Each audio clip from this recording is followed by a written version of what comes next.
Almost. Major. Holy fucking shit, this is major!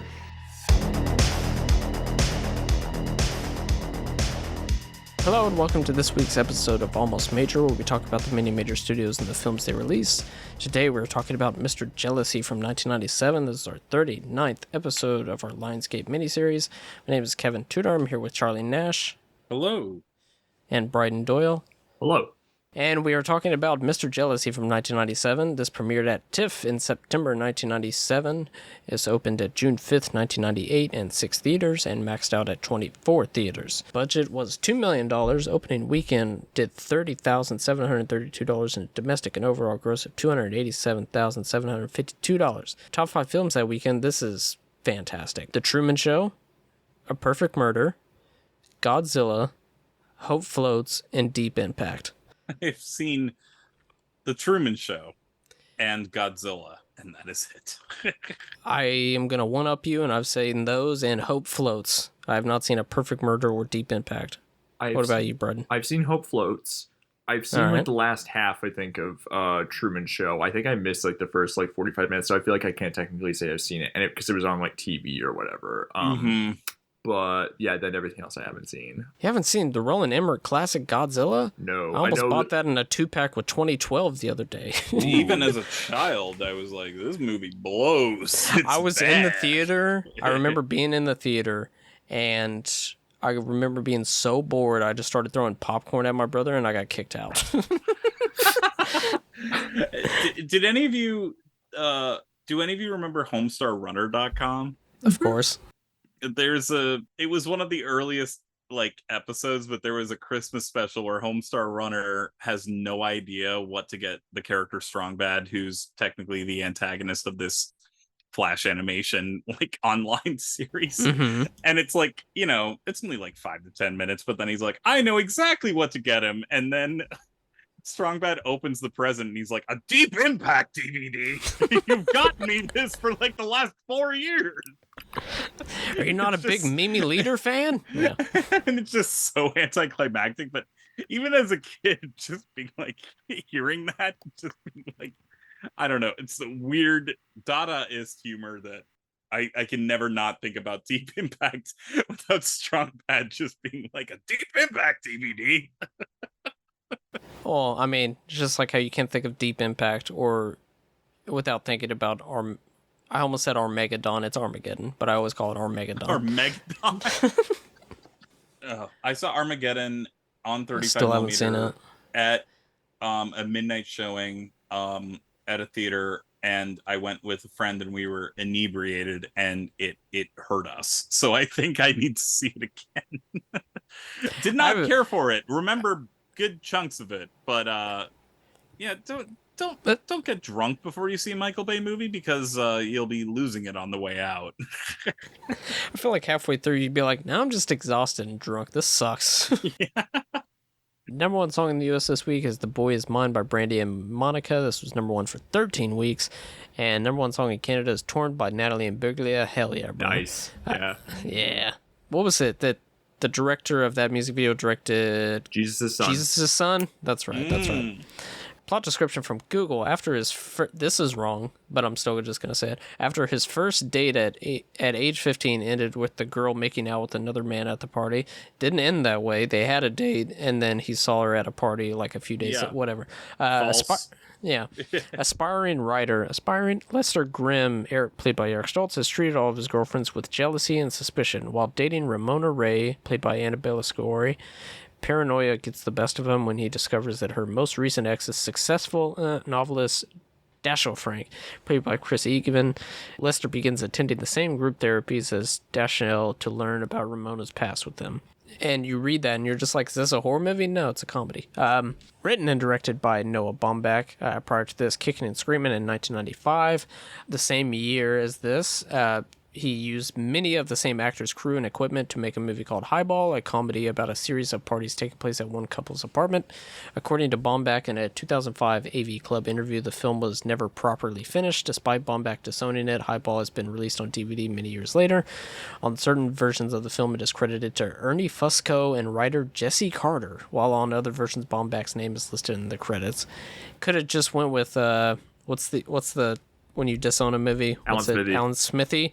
Could have went with that, but my man went with Ernie Fusco. That's funny. I have the Blu-ray here. It is, it's Ernie Fusco. Yeah. After this, Squid and the Whale in 2005, nominated for Best Original Screenplay at the Oscars. 2010's Greenberg, where he first collaborated with his future partner, actor, writer Greta Gerwig. 2013's Frances Ha. 2015's Mistress America. 2017's Meyerowitz Stories. 2019's Marriage Story, nominated for Best Picture and Original Screenplay at the Oscars. And most recently, an adaptation of Don DeLillo's White Noise. That is some Margot at the Wedding erasure. Yeah, I erased it. And I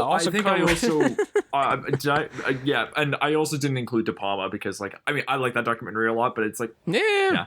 Also, funnily, De Palma's thanked in the end credits of Mr. Jealousy, which is interesting. But yeah, very interesting, because even watching this and having loved De Palma films and also De Palma the documentary, you don't get a huge sense of De Palma-isms watching this thing. Except, at least I did. Like, following people and, like, spying on them and everything. Sure, like, that's like a thing that, like, De Palma's into. But, like, nobody has ever followed anybody until De Palma and Noah Baumbach. I mean, watching Two Family House for the scene where Catherine Narducci's following Michael was like, holy shit, this is just like De Palma. It's I was just watching that like, movie and it was just like, y'all ever seen Body Double? This is nuts. God damn it, Kevin. You just stole my joke. Co-wrote The Life Aquatic and Fantastic Mr. Fox, and recently Greta Gerwig's Barbie. Starring Eric Stoltz as Lester. Prior to this, Peter Bogdanovich's Mask in 1985. Say Anything in 1989. What's the best line from that movie? You must chill!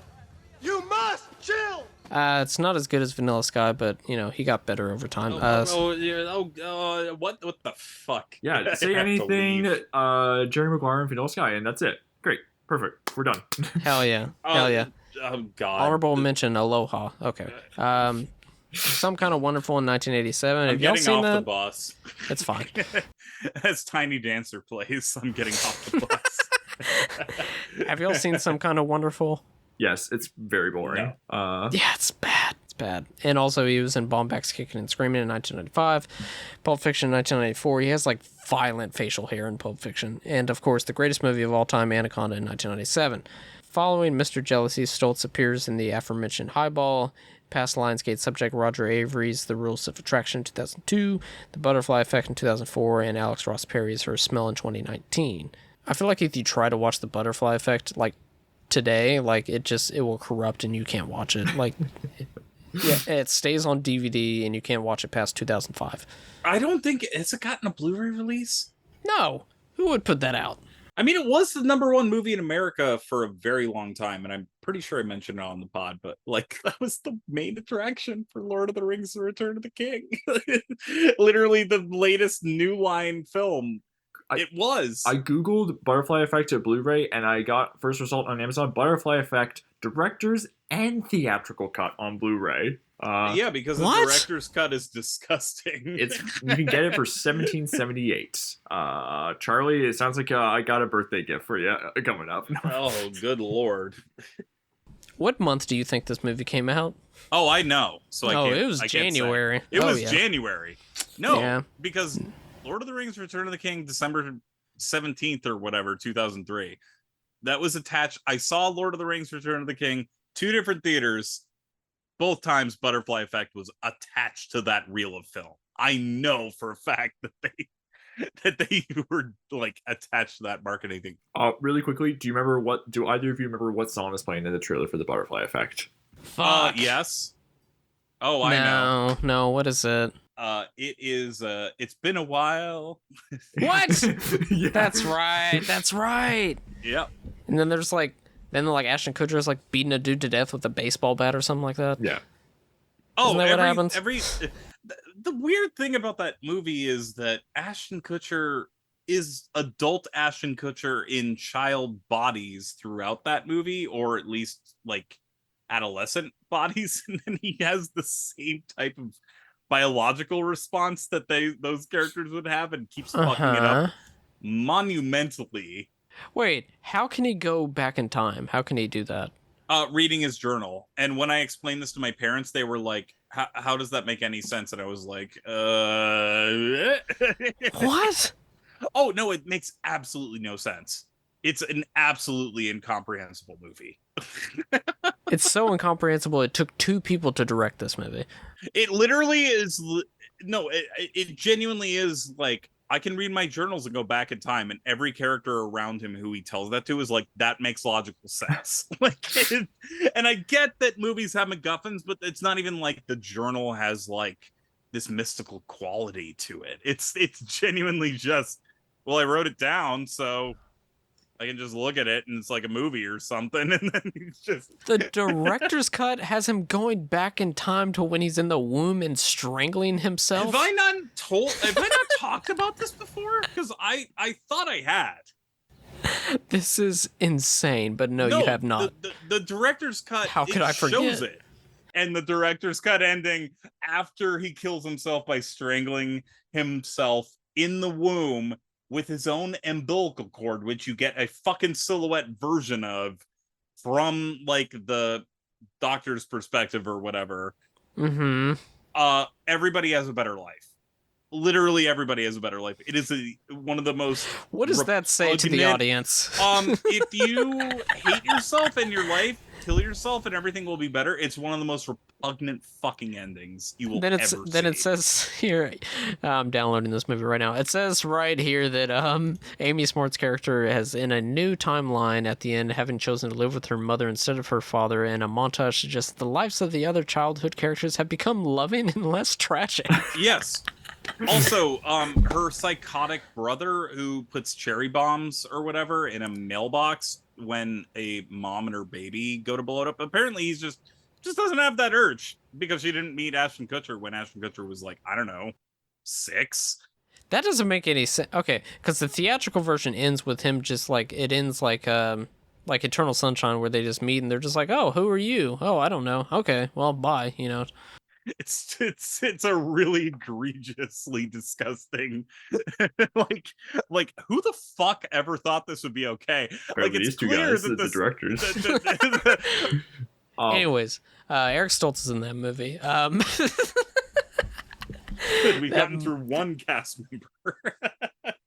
Annabelle Sciorra as Ramona prior to this, and Nancy Savoca's True Love in 1989. I've seen that. It's pretty good. Jungle Fever in 1991, and Curtis Hanson's The Hand That Rocks the Cradle in 1992. I've heard that movie is fucking bug nuts. Rules. It's really well directed too. Like there's like like there's a whole scene where like it's like asthma inhalers like factor into it and everything, and like the way it just like holds on like this tight close up of Sciorra like just like losing it and everything because of it. It's like oh, this is like it's like so tense and everything. Like it's really well directed. Okay, I love Rebecca De Mornay. I love Annabella Sciorra. That movie made me feel so fucking gross, and I wish I liked it more. It's pretty nasty. I did like it at the time, and I feel like it is like no. I think a lot of other people. I think there's been like a resurgence around it, and it's complicated. That movie is so complicated. Mm-hmm. I can't wait to check it out because I've heard that it's a lot, but it's also good at being a lot. It's never boring. Would you? Like, hell yeah. Yeah. Oh, she also played some supporting parts in films like Abel Ferrara's The Funeral in 1996 and Jane Mangold's Copland in 1997. And she was in The Addiction. Was she really? I did not know that. She bites Lily Taylor in Abel Ferrara's The Addiction. She's the reason that The Addiction exists? For Lily Taylor's character. Well, that's all that matters. She also appears in Highball as well. Sidney Lumet's Find Me Guilty in 2005. That was the first Sidney Lumet movie I ever saw because I was 12 and I was like, Vin Diesel's gone serious? It's cool. Pretty good. I watched it recently. I like it a lot. I've heard it's like actually good. Yeah. But I mean, it's Sidney Lumet. I don't think he could have phoned anything in. I mean, he's made bad movies, but like, yes, like that is a good one. One of the many good ones he made. Yeah. She was also in The Kitchen in 2019. TV-wise, she has been a recurring cast member on The Sopranos, The L Word, Blue Bloods on CBS, as well as the main cast member of Law & Order Criminal Intent. That's right. Trivia. There was a 40-minute documentary on the Blu-ray, which I uploaded to YouTube, that had one of the producers had a lot of information about it, because other than that, there is not a lot of information online. But this was made as a homage to French New Wave. The music at the end of the movie actually is from Jules and Jim. And makes sense. Yeah. This was shot in 24 days. On the Man Who Shot Liberty Valance marquee that appears in the film, a quote is attributed to somebody named G. Brown. The critic in question is Georgia Brown, famed Village Voice film critic and mother of Noah Baumbach. Oh. Okay. This is the trivia that is fucking nuts, and I did not know about whatsoever. Okay. So this movie was pitched and got greenlit as an Eric Stoltz and Jennifer Aniston movie. She signed on it, but then she dropped out. So when this happened, Stoltz was on the set of Anaconda, and Joel Kastenberg, one of the producers, went to the set because Stoltz talked to Jennifer Lopez and said that she would like to be in the movie because Anaconda was her first movie, so she was new, and they were just like, sure, if she wants to be in it, even though she's new. So they went to the set of Anaconda, and she said she would be in Mr. Jealousy. They wrote that off, and they got it all squared away, so it was going to be Eric Stoltz and Jennifer Lopez. And then Jennifer Lopez's people said they didn't want her to do the movie. They eventually found Sciorra, who I think works perfectly. I did not know any of that. That's so interesting. Yeah. Learning new Anaconda trivia in 2023. Yeah. It's great stuff. Eric Stoltz and Bridget Fonda were dating at the time, and she agreed to the small role. And Lionsgate told producer Joel Kettelberg that Highball actually did better on home video than Mr. Jealousy, which is very funny. It was just like, you mean the movie that I disowned is doing better than... Really? Okay. Lionsgate Releasing presents a film by Noah Baumbach. Of the 7 deadly sins, Lester would become victim to one in particular, and then he met Ramona. They became a couple. Lester felt a connection with Ramona he'd never felt with anyone else before. For the first time, Lester felt he wouldn't succumb to his fatal flaw. Ramona introduced Lester to her past, and the world began to spin out of control. I joined Dashiell, Ramona's ex-boyfriend's group therapy. Oh my God. Nice. Well, so don't worry then. You're a jealous guy.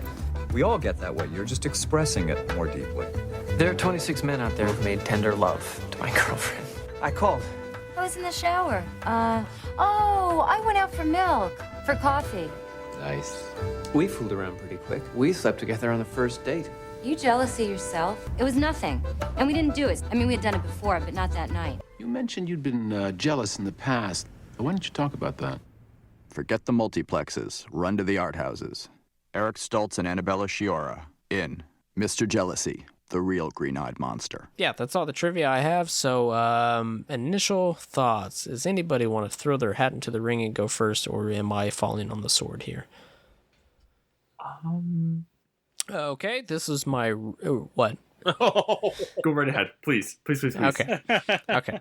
I had actually seen this movie before. I've seen all of Baumbach's movies besides Highball, which I got the Blu-ray for like $5, and I'm gonna watch that here soon. I'm very interested in that because it has, I think, 50 people in it, so I'm very excited about that. I watched this about 6 years ago when I was going through all of Baumbach's movies and did not like it, and I rewatched it today, and I did not like it still.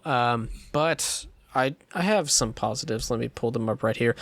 I will say that the Blu-ray for this looks fantastic, and that's pretty good. And also, I'm just a big fan of just either movies shot in New York in the 90s, and there's so many street scenes in the movie, and it looks fantastic. But I also did forget that this is a movie that really can't exist outside of somebody who wrote it when they were probably like 23. Yeah, even though Baumbach was 28 when it came out, but this is a... I was watching this and it reminded me of the parts of Chasing Amy that I don't like, that I was just like, if you just grew up a little bit, this movie wouldn't have been made. Or where I get that Eric Stoltz is not at the end of it looked at like a good guy, I guess, but also at the same time, he's probably gonna get back with Ramona by the end of it, so I guess it's all fine. I don't know. I don't like it. Eric Stoltz is fucking annoying. And when you've said before that it was just like, if this is one of those movies, if people just talked, it would be over. Like, if this was 5 minutes in and Eric Stoltz was like, "Did you have any ex-boyfriends?" "Yeah." "How'd that end up?" "Not very well." "Okay." That's the end of the movie. Well, he does ask, though. He keeps asking, and it's not enough for him. That's like, sorry, Well, I'm like yeah, going in with the defense. that's That's the true. point of the character being like, nothing will ever satisfy him, like, because he's fucked up inside. Like, it's Yeah, and it's not, he's fucked up because, I don't know, he went on some date and some girl didn't like him. I don't know what to tell you. and it's weird too that like the detail that's thrown in is like they're 15 and she's making out with a 24-year-old. It's like, that's a more concerning situation than she doesn't want to date you anymore. They just glaze over that. Yeah. Which probably intentional, that this guy's just like so caught up in his own bullshit that he doesn't even think about how it affects other people. But like, yeah, I'm with you about the ending, maybe soft pedaling the character a bit. Not for me. I like the look of it. That's about it. Eric Stoltz's character is insufferable. That's all I got. Bryden? Yeah, I'm a big fan of Baumbach. He's a director I've enjoyed. I've liked him for a long time. I think like the first movie I had seen was Green. No, actually, no. I was thinking about this earlier today. The first movie I saw proper was Francis Ha, because Greenberg, I started watching it on like a car trip and then didn't finish it until like a month later, which like, what the fuck was I doing when I was like 14 or whatever? Who is this guy? Yeah. A month What? later. Yeah, wait. I need to know, was it a rental digitally? No, Was we it a own it. disc? It's somewhere on in this shelf of basement DVDs. Because I was like, oh yeah, it's a Ben Stiller movie. I've heard it's supposed to be good and everything, and it is a good movie. But yeah, although that character is a lot to handle too. Yeah, no, I like him a lot. It's funny, we were talking about this like before we got on the call. Like, the only movie of his I didn't love was Margot at the Wedding, which I saw when I was in high school, and I was just like, I fucking hate everyone in this movie. They suck and everything. Which, like, and it's funny, I can use the same argument like with Mr. Jealousy. It's like, man, everyone's like mean in this movie, and like Highball, which is like, also like, I saw one like part of a review, I think it was Jesse Hassinger, who's like a fan of that movie, saying like, oh, like, Baumbach made a hangout movie from like that actually resulted from hanging out. I'm like, yeah, but like, he made a hangout movie about like the worst people ever and everything. Like, everyone's the meanest fucking person in that movie. And same with Mr. Jealousy and everything, where you're just like, these characters are not particularly endearing, but like, I think his brand of humor like very funny. Like, I guess like whatever it is, where it is people just like, they are like open, like, I mean, I guess it's like it could be summed up by like when they cut away to like, Carlos Jacquet and Marianne Jean-Baptiste are like in their previous argument, when like their friend is just like staying over, like it past the point of like it being polite, and he's like, oh, this movie's on TV. Fucking hate this movie. I mean, I saw it 3 times in the theater, and the third time I saw it, I was like, I can't believe how much I hate this movie. I'm just like, sort of like the idea of related to that. Yeah, I mean, yeah. You know what? I will also say I related to that a little bit, even though I know that character sucks. Yeah, but like just sort of the idea of like, oh, I'm miserable and everything. And it's like, well, you could do something about it. It's like, no, but I'm gonna make it worse for myself. Not that. Yeah, it's interesting. I do think it's a good like, there's like it does have a good look to it and everything. I think like there's like the way that Baumbach like sort of heightens the sort of visuals and like sound design, almost like when Lester, that's Eric Stoltz's character, is like getting like really paranoid and everything, like whip panning from him on the street to like, spotting Chris Eichmann across the street and everything, and like that just like grabbing his attention when he calls Annabelle Shior up and says like, hey, do you want to hang out tonight? She's like, I just really want a night to myself and everything, and then he keeps calling her and like thinking like she's not picking up, what's she doing, and then like it's like him racing down the street. I made me think of the shot in Francis Ha where it's like, her just like running through the street, except this is much more stressful, where it's like like you hear like about the whooshing of like the trees that he's running past. You're just like, fucking guy's a loser. Like, he sucks so bad. Also made me think of the shot in Shane. Oh wow. but not, obviously not entirely relatable aesthetic. No, that's very funny. And I'm gonna put that box song from Shame underneath him running in Mr. Jealousy. We'll see how. Okay, go ahead. Yeah, no, and I will say I like that. I like this movie a lot. I found it very consistently funny. Like I was laughing a lot at it, and I like also the way Baumbach cuts his. Often, like I find his cutting like rhythmically like makes me laugh a lot of the time. Like when it's I feel like he gets a little bit sharper with it, like in his later movies. I mean, especially when like he's cutting away like a character's most anguished moment and like using that like as a sort of comedic punchline. Like in My Stories when like Adam Sandler's like driving in a traffic jam and he's like, "Shut the fuck up, shut the fuck," and like you'll cut like mid sentence to like a very quiet scene and everything, just like in the moment of like his exasperation. And then here he's doing a similar thing where like Eric Stoltz is like yelling at Chris Eichmann in the therapy group. He's like, "And I'll tell you another thing, Dashiell." And then it cuts to like an argument, a scene where it's Mary Jean Baptiste and Annabelle Sciorra talking. And it's like the timing isn't quite as razor sharp, I'd say, as it is in his later movies. And especially like when it has like all these characters like telling, I find also the scenario of this, like the scenario of this movie where it's like characters like telling lies and like having to tell more lies to keep it up and everything. They just like can't get out from under it. I find that just like generally very funny. I think when it has like the multiple characters convening outside the doctor's office and they're all like talking over one another, it's like, oh, like there's like funny stuff happening in here, and like, you know, but it's like the chaos is just like a little sloppier than it should be and everything. And I feel like when he gets to like Mistress America, like almost 20 years later, where it's like people like storming into rooms and yelling at each other and arguing about different things, it's like it's so much more tightly controlled and really funny. And that movie is also embracing its like sort of farcical tone, like much more than this movie is, where it kind of alternates between you know, just sort of like the relationship stuff and everything, where it is like a little more grounded and everything, and then like these very heightened comedic situations. And again, funny's funny, and I found a lot of this movie very amusing, but it's just interesting. Yes. He does soften out these sort of like rough edges later in his career. He refines it a little bit more. But no, I enjoyed this quite a bit. I mean, again, it's Baumbach is just a guy who I think I might be in the tank for. I mean, I enjoyed Highball, and like, even though that movie, as one critic, I can't remember who said, but like it looks like it was lit by a single flashlight and everything, and like everyone's like the worst Hell yeah. and everyone's the worst person ever.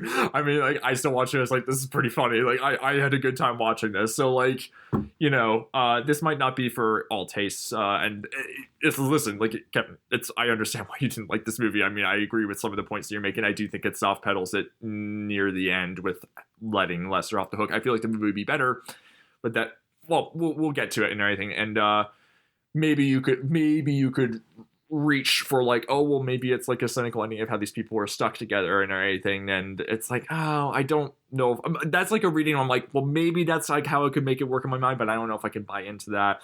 So that's a problem. But I don't know. I enjoyed enough of this. Like, I enjoyed a lot of this, like, you know, just like dialogue wise and performance wise. And I think Baumbach, like, you know, I don't always think about Baumbach visually, and I think like he does like demonstrate some real skill with the camera and cutting here. So yeah, no, it's like middle of the rankings for me for his filmography, but I still liked it quite a bit. I'll stop for now, but yeah. Hell yeah. Yeah, I did forget to mention that Chris Siegman is also in this. Marianne Jean-Baptiste is in this, which she found out she was nominated for the Oscar on the set of this movie. No way. For Secrets and Lies. Wow. Peter Bogdanovich is in this. Shitbreak himself, Eddie K. Thomas is in this, and Bridget Fonda, of course. And the rare, like, Noah Baumbach acting role in this as well. He has a big part in Highball as well. Well, yeah. Yeah. Oh, and we also, did we mention Carlos Jacket, who was also in Kicking and Screaming? Oh, no. Yeah, he's so funny in this. He's the guy who like makes him go to therapy for himself as well, like saying like, figure out things about me and everything. Yeah, I love it. Yeah, it's because it's weird because, I mean, I've only seen Kicking and Screaming once, and I saw it like 6 years ago, but it's probably my favorite Baumbach, either that or Francis Ha. And that one is also just a bunch of like kind of loser college kids that don't know what they're doing. And you could say like the same thing that I'm saying about the characters in Mr. Jealousy about them, but it's just like, yeah, but my man in Mr. Jealousy is like 30 years old, and all of his like, oh, I don't know what to do is like at the expense of another woman's like wasting time with him because he's a loser kind of thing. That's where it kind of it makes it iffy on me. But I did like the random line when they were going through the therapy scene, and that one woman is just like, I guess that's why airplanes always scared me, because they're just like erections. They mysteriously go up for no reason. I was like, wait, what? And then it just cuts away. He's really good at like those kind of like audio gags and everything, where it's just like overhearing something at a party, or like just having like the one line of dialogue that it cuts away from. I mean, like you mentioned to us like the Nine Inch Nails reference, where it's like it's Dean Wareham who did the score, and he's from Galaxy 500. Oh wow! Where he talks about he's like saying, so I was talking to Trent Reznor and everything, and he just said one word, maggots. Which that was good. Yeah, I do like that. Yeah. And then I'll let Charlie go, and then I'll just do 20 minutes on how Chris Eagman is like the greatest guy ever. I love him so much. Like, he's just the top tier like shitbag in movies. He's fantastic. Yeah. I am completely in the middle with both of your takes, in that, like Bryden, I am a Baumbach fan. I also, like Kevin, have not seen Kicking and Screaming in maybe 10 years, but loved that. I feel like the Squid and the Whale, the Margot at the Wedding, even the Greenberg, there was kind of a meanness and acidity there that I didn't necessarily relate to, but always like kind of got me in my gut, and also got a lot of dark laughs. Bryden, you mentioned you saw Margot at the Wedding in high school, and that wasn't one of your favorites. I will say, because of Gavin and Louie were on our previous episodes, I hadn't watched it until I was, guesting on their episode for Jennifer Jason Leigh for the mixed reviews, rewatched Margot at the Wedding, and then was like, oh, this is actually one of my favorites. And it's because characters are so mean, and they are never let off the hook. And as both of you have mentioned now, I don't have a problem with this movie being mean and acidic, but it does let them off the hook, and it's also mainly the male characters that are let off the hook, and not even in a way that, for a movie with lots of events and also a narrator, tells what we cannot see, and then also shows certain events. And then I do think the ending of this thing really kind of sands the edges off in a way that I didn't love, because I feel like for most of the movie, like, as someone who loves Noah Baumbach movies, okay, yeah, Eric Stoltz sucks, and the narrator's almost commenting on how much he sucks, not in an explicit wink wink way, but also like kind of in a viewpoint of most of these types of films with these types of story structure almost have the male perspective in point. And what I do like about this movie is it never, like, it always treats, Annabella Sciorra and Marianne Jean-Baptiste with respect, in that they have lives outside of everybody else, even outside of the narrator. It never really, like, I felt like it was kind of portraying that type of story structure, or the type of, like, here's everything you need to know, and then I don't want to give too much away, but within the last 10 minutes it's like a big time gap happens, and then it's kind of like, and everything's good. And it did dilute a lot of everything for me. I also just don't think that it is one of those things where I couldn't help but think about this even when we were just, earlier on the episode, where everyone's like, I know Kevin and Brad and you don't like Margot at the Wedding. I kind of find it more interesting to have these Noah Baumbach, I think, actually does, maybe it's not even fair of me to say this, but when he deals with meaner women or female characters that found more interesting and less, I found more interesting and less kind of obvious, as opposed to these male upper class New York people that just kind of, I think he obviously relates more to, but feels more obvious in terms of the commentary, and it's not really revealing anything that I wouldn't necessarily expect from him. But again, this is a movie that kind of forgot this thing existed until, Kevin, you were like, yeah, we're doing Mr. Jealousy, the Noah Baumbach thing. And I was like, oh, right, he did that one that I've never seen. And I feel like Annabella Sciorra and Mary Jean-Baptiste are easily the secret weapons of this thing. As much as I love Eric Stoltz and think he's a great character actor, I just found the scenes of, and maybe it's just a heteronormativity thing, but I just found all of the scenes of that bonding to be kind of expected and boring. And at the same time, I know that sort of stuff doesn't even get portrayed where we are, like, 25 years later, but I found it all kind of just routine as someone who's seen a lot of Baumbach stuff and watched him grow and kind of mature. Mm-hmm. Even as someone who loves kicking and screaming, this just kind of felt, especially because of the ending, which we'll get into, kind of weightless. And like, what are we? Yeah, I'm not saying that, like, it can be just be a light comedy, but I just kind of was not really learning anything about masculinity or jealousy or anything that I haven't seen before. And maybe that's a time machine type of criticism that I'm providing here, but I just found it kind of expected, which I didn't love. So I guess I'll just end there for now. But I do love Noah Baumbach's films for the most part, and was kind of let down by being like, oh, maybe this will be an undiscovered gem, and just kind of being like, it's kind of the 90s indie model that we'd expect, that, to be fair, doesn't get made today, but also doesn't exactly break any ground. It's the thing you romanticize in your head, and then you watch it and you're just like, oh, well, yeah, they don't make them like this anymore, but maybe that's good. But at the same time, you feel like, even if it's bad, I would much rather want a bad movie from this time than a... Yeah. I'm not even saying this movie is fully bad. It's whatever. But I would much rather watch something like this that I don't really connect to than something made today that I connect to. Exactly. No, I mean, this is a breath did you of hear fresh that? air. My back just started hurting because I'm so old. Okay. It was an interview that I'm pretty sure is online from the Mr. Jealousy documentary, but they just took it from like an online interview. But Baumbach was basically saying, like, around this time, so after Kicking and Screaming, pretty much before Squid and the Whale, where he was just like, I know I wanted to make movies, but not really knew what I wanted to make, type of thing. And I think he was more so talking about Highball and why he took his name off that, because he was just making something to make something, basically. It was just like, I have all these people, why would I not make something? But yeah, it's just very interesting how, like, Kicking and Screaming comes out, huge hit, and then I can guarantee that most people do not know that Mr. Jealousy, and definitely don't know that Highball exists. So it's like, I haven't seen Highball. Yeah. So it's like, Kick and Screaming came out, and then where was he for 10 years? Like, he had 2 movies, but it's just the kind of like stepping stones to get you to a certain place, and they're not bad by any means or anything like that, and they're very much him, but yeah.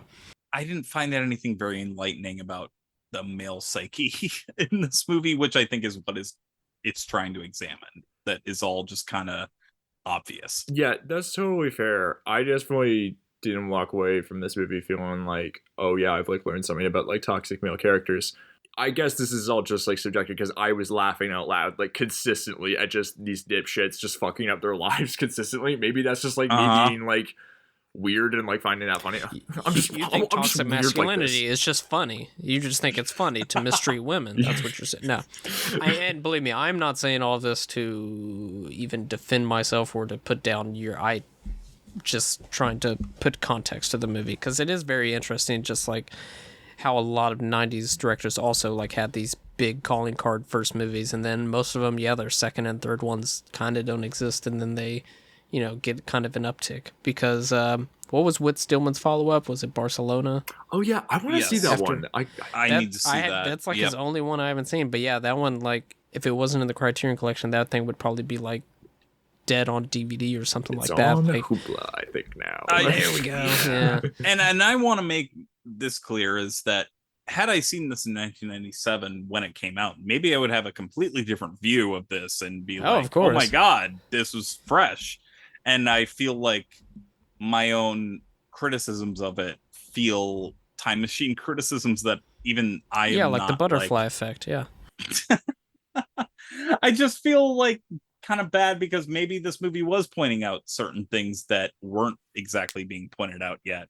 But I watched it in 2023, and there's just not a whole lot there that I haven't seen before. But I also just think Baumbach's done it better, even in the Squid and the Whale, which is a film about divorce. Like, I think Jeff Daniels' character is just, you could get all of that in the Squid and the Whale that you couldn't get in this film. I mean, even the thing that we're talking about movies that have done this kind of thing, and like I like so basically the ending where it's like, oh, like they're getting together and like there's a narration. It's like even though they knew that they were not right for each other and like that like they changed so much, they still couldn't pull away from each other. Like I can sort of see that being read as like a downbeat ending, even with like the swelling music, where it's like oh like they're just gonna continue this bad cycle of this relationship that should not work and everything. It's like I was thinking, and look, I'm not like backing down and saying I like this movie and everything. I still like this movie and everything, but like I'm thinking of other things that came before. And Modern Romance by Albert Brooks, like 16 years earlier, does that kind of ending so much better. Like where it's like so much bleaker and so much, but like also so much funnier. And I'm not saying that's like Baumbach was like is just Baumbach doesn't need to live up to that movie and everything, but like it's and you're right that these movies are kind of a dime a dozen. I mean, like High Fidelity is another one that comes after this, and like I love that movie too. But yeah, you're right that like this maybe is like not quite as good as some movies that are dealing with these types of characters. Although it's interesting the narration. I was thinking about this today because there's reference to like Dashiell like writing like a story like at the end of the movie, like in like Stoltz like or Lester like compliments him and says like, oh, good story. Do you think the story that Dashiell wrote is what we're hearing narrated throughout the whole movie, where he's like continuing to just put people in his life into his stories? I mean, I kind of like that where it's like, I mean, I do like kind of like the cynical idea of like these characters is like even when they learn their lessons, they will still continue to step in it again and again and again. And I think the movie is undermining like when even from the beginning when it's like Eric Stoltz is like he's like stalking his college girlfriend. It's like he was like compared like he was like a detective almost and everything. It's like okay, clearly like you're like poking fun at this guy like thinking he's more than something he is and everything. I mean no, like I mean look, I'm not saying that you're. It's pretty it's pretty obvious and everything what this movie's doing, which is the thing of like not a lot of maybe not a whole lot of depth in the movie. Again, how much of this do you find amusing? How much insufferable stuff can you take? And also how I love Shiora in this. I think she's wonderful. Yeah. I think like her physical performance is so funny. Like when she's like sort of like shifting where to go and everything. Like when she's leading the tour guides and getting lost and everything. And like even just like the shot where she and like Eric Stoltz are like walking their bikes and everything. And she sort of like tilts over and everything. And there's like a fun bit of like shared body language where it's like Stoltz like helps her up with the bike and everything. And it's like that's funny. Like you do get the sense of chemistry and everything just in how they interact with each other. And I think it's really lovely. But I guess, like, even as the movie is under, like, critiquing Stoltz's, like, inability to, like, take this woman as a whole person with, like, a whole past before him and everything, you could say that maybe her character being a bit flighty and superstitious is, like, still, like, the movie kind of making her a bit superficial still. Even though you do get scenes where she is clearly not in his perspective, like, where she's talking with Marianne Jean-Baptiste. I don't know. But she's also more honest with him, which he is not. Right. Oh wait, no, wait. Sorry. Yeah. She is honest. Yeah. Although she does. I mean, look, she makes mistakes and everything, but like I forgive her mistakes, and also like he's the one who commits. I absolutely forgive her mistakes more than his mistakes. I mean, if we're talking like keep his score, he makes he follows her he follows Dashiell to therapy even before like he starts. Even before, like, she admits, like, she has the encounter where she meets the old ex-boyfriend and everything. Like, that's, like, a whole... So he fucked up first and everything. And it's, I guess, like, the lesson in the movie is his paranoia dooms him to his own... He seals his own fate from the start of the movie and everything. Which, again, I find amusing. But, yeah. And also, I'm talking so much. I'm sorry. Yeah. No, you're fine. I just think that, it's to the movie's strength for the first... hour 20 minutes. I just want to say that like everything that she is insecure about, and to be fair, it's given equal treatment to the Eric Stoltz character, that it's in a narration, like it's narrative, and then she's always honest about, hey, I need to tell you about something when they're in bed, and then you're probably not going to like it. And even the movie gives us breadcrumbs where Eric Stoltz, the running scene we talked about, where he's like, I called you. And she was like, oh, I was in the shower. Oh, well, I called you half an hour ago. Where were you? I was getting milk. And then even like after... No, she first says, I don't remember. And I was like, what? Oh, yeah. I don't remember. Oh, wait, I was getting milk. And then, even after Eric Stoltz leaves, which, I'm sorry, like, and the movie is very aware of this. Don't want to pretend the movie isn't. But, like, nobody who's just casually dating someone should just show up at their residence. No, and the movie is deranged. very aware of this. Yeah. But the movie also gives her enough credit to have a voice off screen be like, who is that? And then it just cuts. I agree with you. The cuts and the edits, so good. Noah Baumbach always knows how to do that. I will say, you've convinced...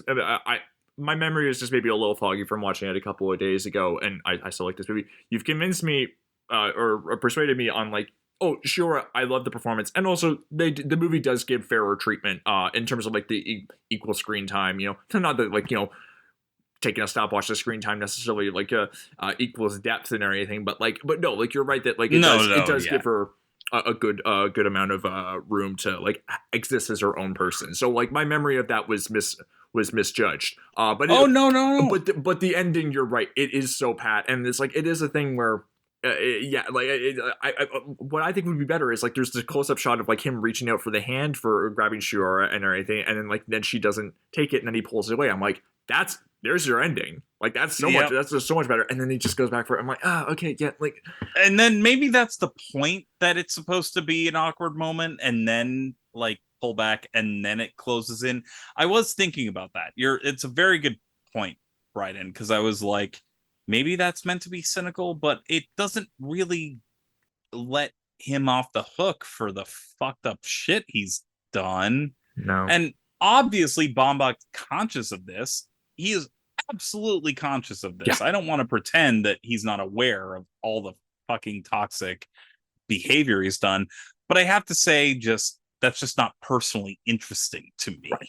It definitely and coldness. I don't know if I'd say the movie's tone is cold, but it is trying to be wistful, which I think is maybe kind of like the mismatched tone. I mean, like the Leonard Cohen needle drop. It's a good needle drop. It's a good song, but it is like, sort of like, oh, like what, like sort of the vibe of like what could have been. The song, by the way, is hey, that's no way to say goodbye and everything. It is meant to be this kind of wistful thing. It's like, I don't know if that's necessarily a tone for this guy being a shithead.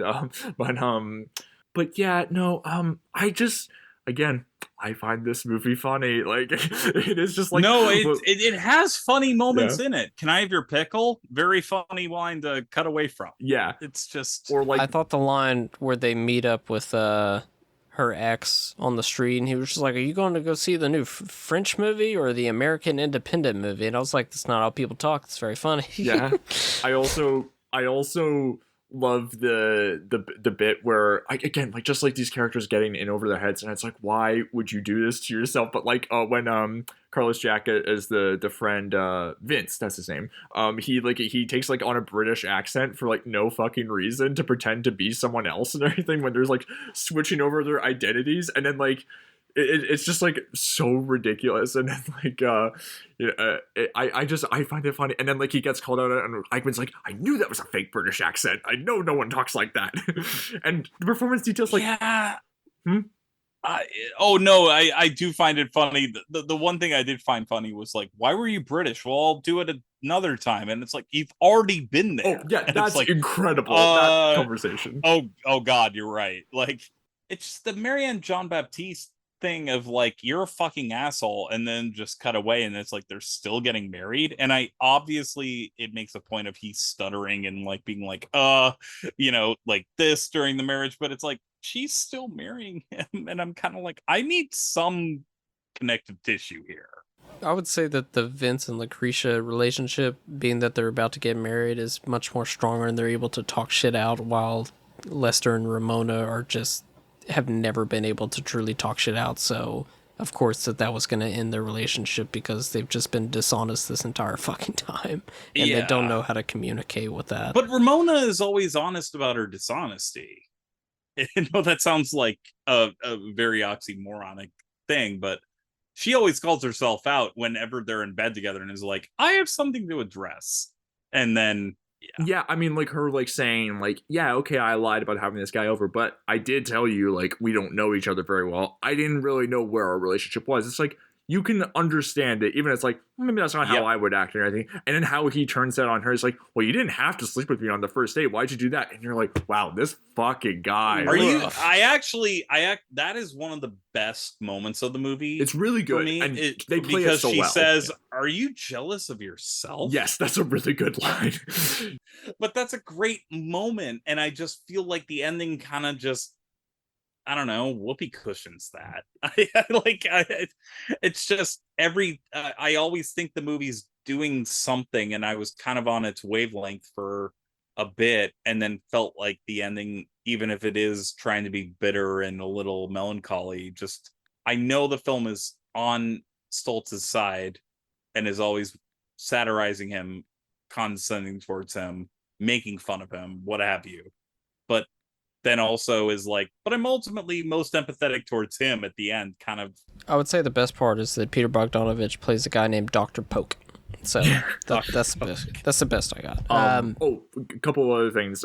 Just like I just love like little performance and character touches in this. Eigman, like, I mean, I'll talk Eigman because I mean, yeah, you're right, Kevin. And Last Days of Disco, he's so funny. I mean, just like the scornful expressions he shoots at Matt Kieslar like during the club scene when like they're talking about Lady and the Tramp, incredible. But like the way that like he's like most times he's not wearing glasses or anything. He's just like walking around out and about, not wearing glasses. Oh, except when he's wearing sunglasses, even when it's not sunny out. Like, there's just a perfect pretentious touch and everything. But he's like waving around like the glasses, like when he's making a very dramatic story and everything, and like in therapy and everything. It's just like, oh, this fucking tool and everything. And then, you know, he's like talking about how emotionally shut off he is, but then he goes to the apartment with Bridget Fonda and Eric Stoltz, and he puts on Cats in the Cradle, and he just like turns and he's like got tears in his eyes. I just find that so funny and also relatable as someone who finds like himself a little emotionally closed off. And I hear a song like but yeah. It's also, none of you can see this, but Bryden did take off his glasses and reenact it for us. He's a consummate professional, and he will continue to be so. Yes. Final thoughts, Mr. Jealousy, Baumbach as a whole. What do you think? Margot at the Wedding is a good movie, and fuck both of you. That's my wow, weird to say that to a 16-year-old me. No, I'm joking. I'm saying that to 16-year-old me too. I'm telling, if I had a time portal and it's a good movie. Shut up. It's the butterfly effect, but just me watching Margot. Just about me watching Margot at the wedding. You were just watching it, and then you transport to 16-year-old self, and you just whisper in your own ear, "It's good," and then you go back in time. I also love how the Wikipedia page for Butterfly Effect, it says the title refers to the butterfly effect. Couldn't get that on my own. Yeah, I mean, really quickly, like, what's your? I mean, Kevin, you said your favorite Baumbach is either Kicking and Screaming or Frances Ha. Yeah, Charlie. You? Frances Ha is up there. Margot at the Wedding's up there. I really did like Marriage Story when I saw it. Same. I like a lot of his movies. I mean, Mistress America would probably be my third favorite. That's crept up.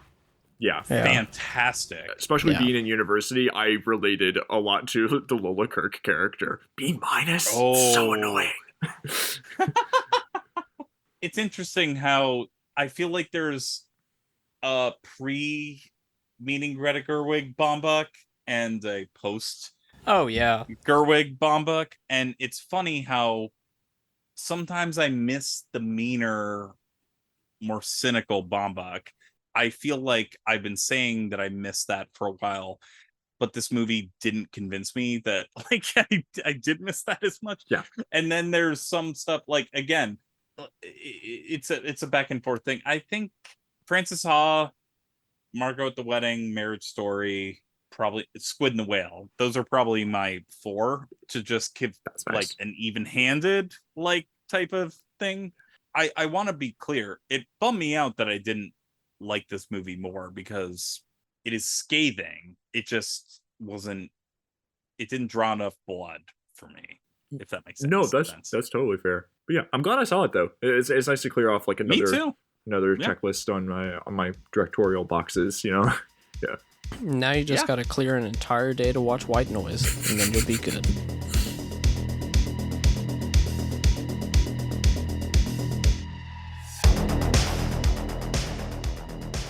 Thank you for listening to this week's episode of Almost Major. Please rate, review, and subscribe to us on iTunes. Please follow the pod on Twitter at Almost Major to keep up to date with what movies we will be covering in the future. Myself, I can be found on Twitter and Letterboxd at Kev Bonesy. Bryden can be found on Twitter at Bryden Doyle and on Letterboxd at J Doyle. Charlie can be found on Twitter and Letterboxd at CT Nash91. Once again, thank you for listening.